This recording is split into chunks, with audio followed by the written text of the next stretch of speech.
तर संत महात्मे सांगतात, तुका म्हणे जन्मा आल्याचे सार्थक, विठ्ठलची एक देखलिया. भगवत दर्शन करणं, भगवंताची प्राप्ती करून घेणं, हेच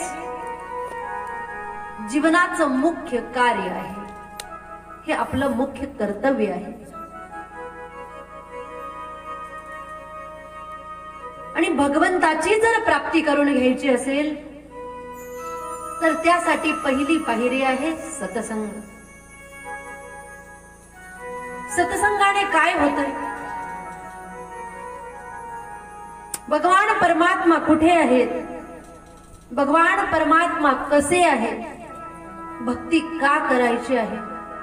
भक्ती कशी करायची आहे? भगवत प्राप्ती केल्यानंतर कोणतं साध्य सिद्ध होणार आहे याचं संपूर्ण ज्ञान तुम्हा आम्हाला सत्संगाच्या द्वारे समजत असतं. म्हणून जीवनामध्ये सर्वात महत्वाचं आहे सत्संग.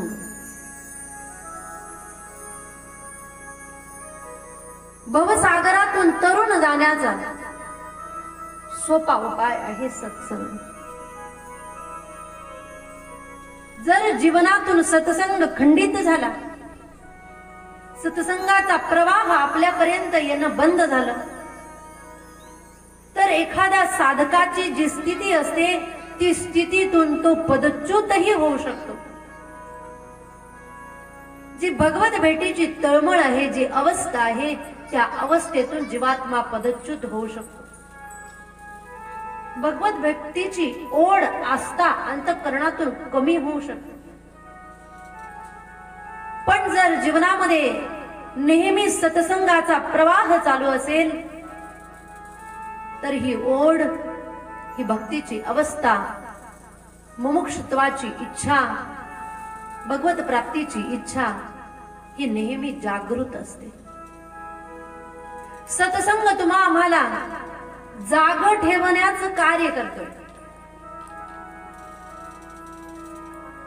जो मनुष्य नित्य सत्संग श्रवण करतोय तो मनुष्य नेहमी जागा असू शकतो. जाग राहणं म्हणजे काय? रोज झोपणं आणि जागे राहणं ते वेगळं, परंतु परमार्थ दृष्ट्या जागे राहणं म्हणजे भक्ती करत राहणं, परमार्थ करत असणं, भगवत प्राप्तीसाठी त्याचं मार्गक्रमण चालू असणं म्हणजे जाग राहणं. आणि हे जाग राहण्यासाठी सत्संग हा प्रभावी उपाय आहे. संसार सागर तरुण जाण्याचा हा प्रभावी उपाय आहे. संसार समुद्र म्हणजे काय? या जीवनाला भवसागर का म्हटलेलं आहे? कारण समुद्राचा एक तट आपल्याला दिसतो. जर कधी समुद्र किनारी गेलात तर समुद्राचा एक तट आपल्याला दिसतो, परंतु दुसरा तट दिसत नाही. कारण तो समुद्र आहे, अथाह महासागर आहे. तशाच पद्धतीने जीवनाचा एक तट आपल्याला दिसतोय, जन्माचा तट आपल्याला दिसतोय, परंतु मृत्यूचा तट कुणालाही दिसत नाही. प्रत्येकाला जर विचारलं तुमचा जन्म कधी झाला तर आपण तारीख, वार, वेळ सांगू शकतो. म्हणजे आपल्याला जन्माचा एक तट माहित आहे, परंतु दुसरा तट आपल्याला दिसत नाही. कधी मृत्यू होणार आहे हे आपल्याला दिसत. संसारामध्ये किती दुःख आहे हे आपल्याला तिथपर्यंत गेल्यानंतर समजतंय. तसं समुद्राचा तळ किती खोल आहे हे समुद्रामध्ये बुडल्यानंतर समजतंय.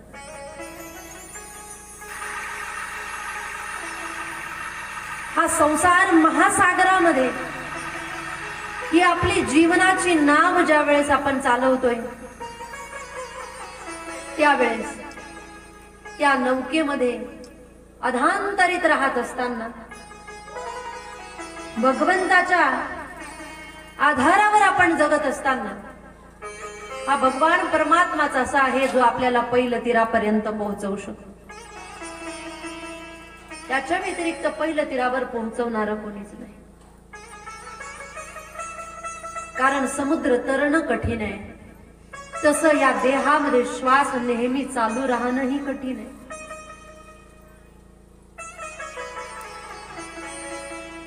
या शरीराला 9 छिद्र असताना सुद्धा त्याच्यामध्ये श्वास चालू राहणं हे सगळ्यात मोठं आश्चर्य आहे.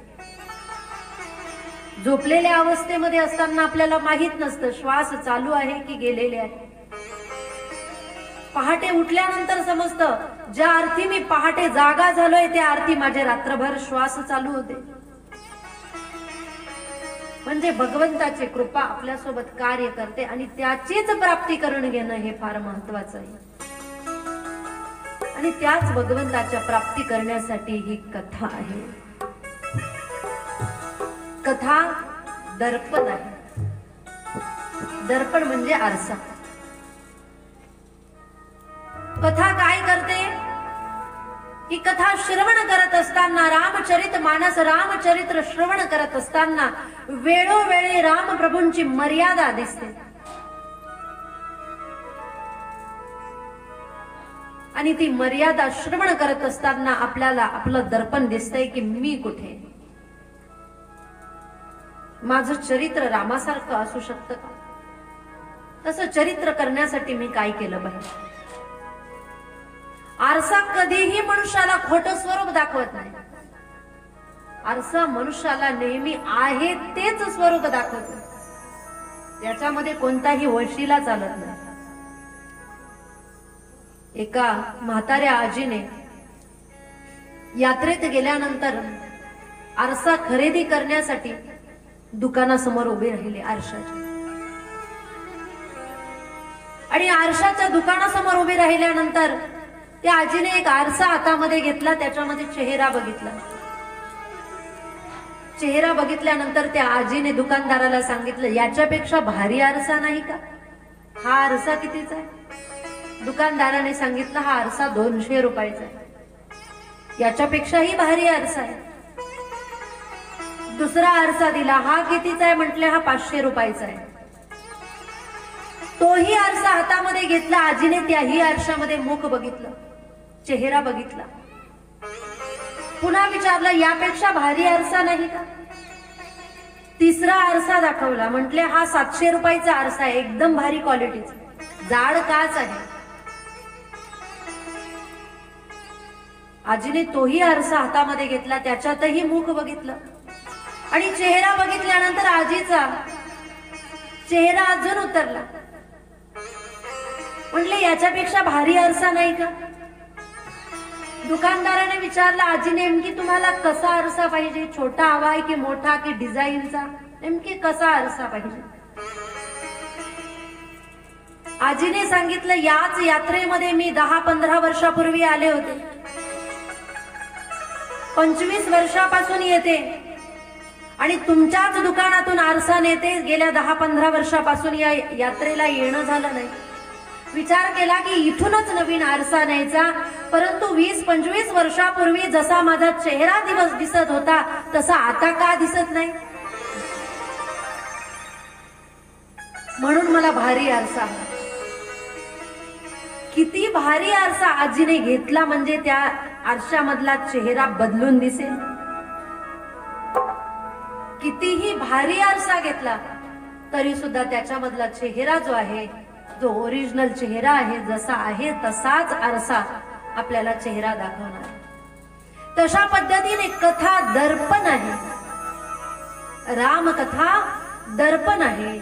याच्यामध्ये माता पित्यांचं कर्तव्य, भावाचं कर्तव्य, पतीचं कर्तव्य, पत्नीचं कर्तव्य, मित्राचं कर्तव्य, सेवकाचं कर्तव्य, स्वामीचं कर्तव्य काय आहे हे सर्व दाखवलेलं आहे. आणि हे दाखवत असताना, हे आपण ग्रहण श्रवण करत असताना आपल्याला सुद्धा आपला आरसा दिसतोय की याच्यापेक्षा मी कसा वेगळा आहे, नेमकी माझी पात्रता काय आहे.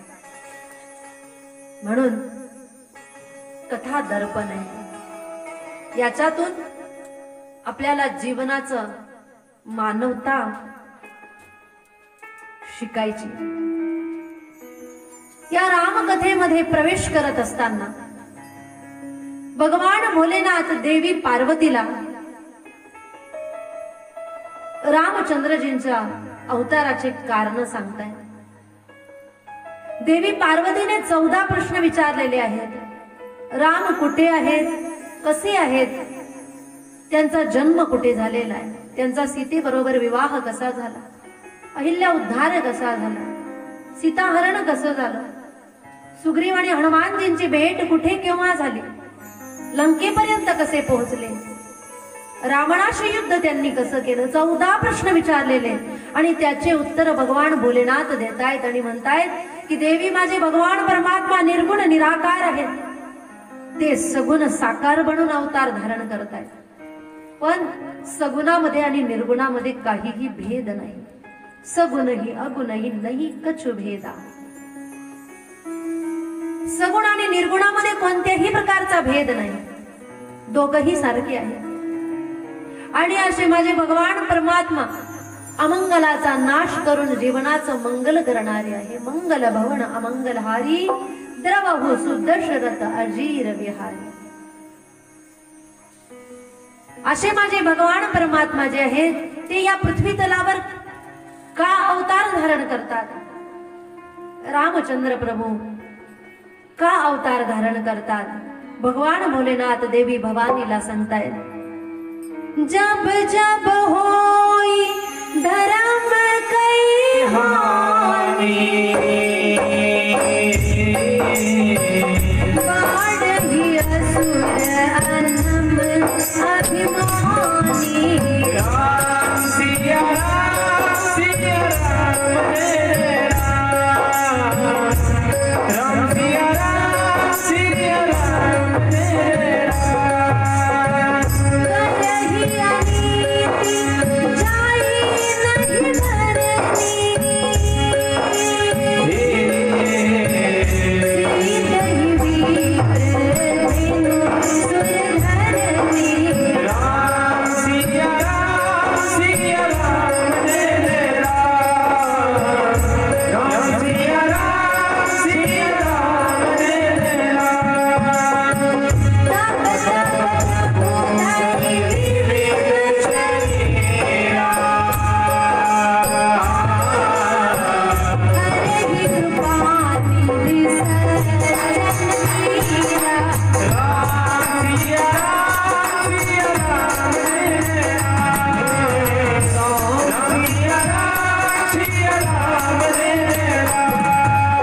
भगवान भोलेनाथ सांगतायत हे देवी माझे भगवान परमात्मा या पृथ्वी तलावर का अवतरित होतात। जब जब होई धर्म कई हानी, धर्माला ग्लानी येते, असुर वाढतायत, अधर्म वाढतोय, गो ब्राह्मणांचं रक्षण करण्याची वेळ येते, धर्माला ग्लानी येते, त्या वेळेस धर्माची संस्थापना करण्यासाठी, दुष्टांचा संहार करण्यासाठी, गौ ब्राह्मणांचं भक्तांचं रक्षण करण्यासाठी मी या पृथ्वी तलावर अवतरित होत असतो। भगवान परमात्मा गीतेमध्ये अर्जुनाला हेच सांगतायत, अर्जुना यदा यदा हि धर्मस्य ग्लानिर्भवति भारत, अभ्युत्थानमधर्मस्य तदात्मानं सृजाम्यहम्, परित्राणाय साधूनां विनाशाय च दुष्कृतां, धर्म संस्थापनार्थाय संभवामि युगे युगे। भगवान परमात्मा या पृथ्वी तलावर अजून अनेक कारणाच्या निमित्ताने अवतार धारण करतात, पण राम प्रभूंचा अवतार कोणत्या हेतूने झालेला त्याचे अनेक हेतू आहेत आणि त्याचं वर्णन रामचंद्रजी का अवतरित झाले त्याचं वर्णन भगवान भोलेनाथ करतायत। राम जन्म के हेतु अनेका, परम विचित्र एक ते एका। म्हणतात राम अवताराचे अनेक हेतू आहेत आणि प्रत्येक कारण एकापेक्षा एक विचित्र आहे, प्रत्येक कारण वेगवेगळे। त्याचे अनेक कारणांपैकी पहिलं कारण सांगतायत, म्हणतात क्षीरसागरामध्ये भगवान श्री हरी विष्णू शयन करत असताना देवी लक्ष्मी भगवंताच्या चरणाची सेवा करत होत्या आणि भगवंताचे पाय दाबत असताना देवी लक्ष्मीच्या मनामध्ये सहज विचार आला, भगवान परमात्मा किती कोमलांगी आहेत, त्यांचं शरीर किती कोमल आहे, नवनीतापेक्षाही कोमल आहे. नवनीत म्हणजे काय? नवनीत म्हणजे लोणी. भगवंताचे चरण कसे आहेत? लोण्यापेक्षाही मऊ आहेत. आता विचार करा, लोणी किती